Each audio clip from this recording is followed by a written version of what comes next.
Hey guys, welcome to day 2 of NBA in the Bubble. Let's head right into it with game 1. We have the Orlando Magic playing the Brooklyn Nets. This game started out very tight, with the Nets leading the way in the first and through most of the second quarter. However, without their all-stars in the game, it was obvious that they were struggling to find scoring. The Magic regained control of the game later in the second half, and there was simply no looking back, with 6 players scoring in double digits, led by Evan Fournier. There really isn't much more to be said about this game, as it was quite a one-sided affair. The final score, 128-118, Magic win by 10. Despite his team losing, the player of this game, Timothé Luwawu-Cabarrot, was the player of the game, behind an efficient 24 points off the bench. On to game 2, we have the Phoenix Suns versus the Washington Wizards. This is a game that I can't imagine many people tuned in to watch.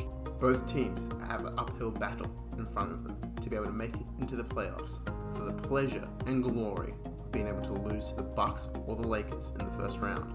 The Suns established a lead late in the first quarter and held on to that lead for essentially the entire game. Phoenix win by 13, the game ending 125-115. The player of this game is DeAndre Ayton. He scored 24 points to go along with 12 rebounds and 2 blocks. It's great to see him start to come into his own.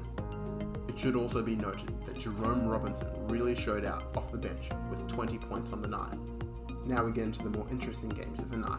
Game 3, Memphis Grizzlies versus the Portland Trail Blazers. This game had a critical feeling to it. In a really close game, the Portland Trail Blazers were able to build an 8-point lead in the first half. Although initially a little quiet, Ja Morant came alive in the third quarter to give the Grizz the lead leading into the fourth.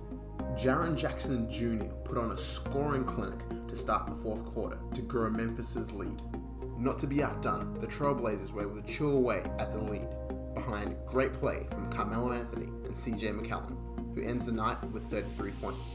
With the game tied at the end of regulation, we head into overtime. With great coaching from Grant Williams, we see the Portland Trailblazers head into overtime with great spacing, which ultimately leads to a barrage of three-pointers to start the period.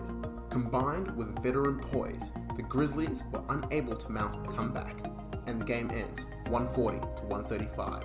Blazers win by 5. The player of this game is CJ McCollum, with 6 assists to go along with his 33 points, and more importantly, scoring when it mattered the most, in clutch time. Brandon Clarke was a pleasant surprise for the Grizzlies in this game, giving them 21 points off the bench on an uber-efficient 88% from the field.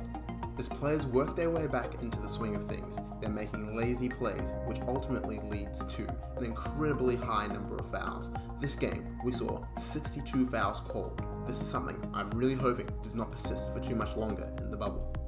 Game 4 was another cracker of a game, with 2 of the marquee Eastern Conference teams facing off for a potential early Eastern Conference Finals preview. The Bucks had a strong lead for the first 3 quarters and played incredible defense, led by Brook Lopez, who ends the night with 6 blocks. The Celtics bench could really be felt in this game, as they made their presence known to help their team drive for a late third quarter push. We had a tied game with 2 minutes left on the clock, but the Bucks were able to hold on for the win, thanks to a great two-way performance by the reigning MVP, Giannis Antetokounmpo, who ends the night with 36 points. Bucks win it, 119-112. Not to be overstated, but the player of this game is Giannis, with a freakishly efficient 36 points, shooting 40 for 20 from the field, good for 70%. It would be great to see Giannis improve his free throw shooting so he can make defenses punish for their physicality, because that's the only way they can stop him. First-time All-Star Jason Tatum is the biggest disappointment for this game. For most of the game, his only made field goal was an own basket scored by the Bucks early in the game. It was obvious that he was struggling heavily to get the rock in the cup. Game 5 was another close game, with the Sacramento Kings playing the San Antonio Spurs. The Spurs led by as much as 15 late in the first.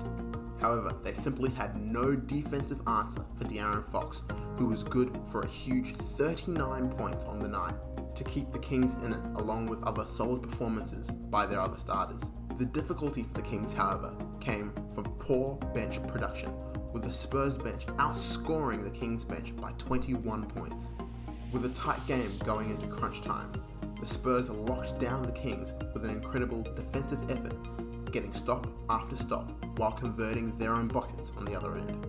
Spurs ultimately win it by 9, the final score 120 to 129. Although De'Aaron Fox scored 39 points, the player of this game is Derek White of the San Antonio Spurs, who scored 26 points, had 8 rebounds and 5 assists. However, his real presence was felt on the defensive end, with a surprise production of 5 charges drawn throughout the game, keeping the Kings at bay with critical stops during crunch time. The biggest letdown for this game was hands down Buddy Hield, who struggled to find his form and rhythm, ultimately having no positive impact on the game. The 6th game of tonight was the Houston Rockets versus the Dallas Mavericks. It was obvious that this was going to be a very high-scoring game, with both teams ending the first quarter with 24 points. Dallas were able to build a lead after the break, but Houston were able to fight back late in the 4th to make this another close game. With the clock winding down, Houston were forced to resort to fouling. Heroics by Robert Covington saw him tipping a missed free throw from James Harden to send the game to overtime. Russell Westbrook had 31 points to end the night.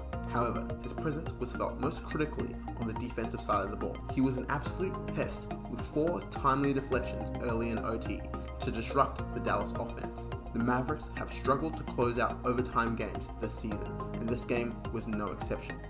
This game ends with a score of 153 to 149. The Rockets win by 4. The player of the game for this match was an easy choice, with James Harden scoring 49 points off a ridiculous 70% shooting from the field. Although Harden was doing Harden things, Trey Burke had his own surprisingly efficient game, shooting 68%, good for 31 points on the night. That's all for today. Make sure you like and subscribe. We're looking forward to seeing you tomorrow.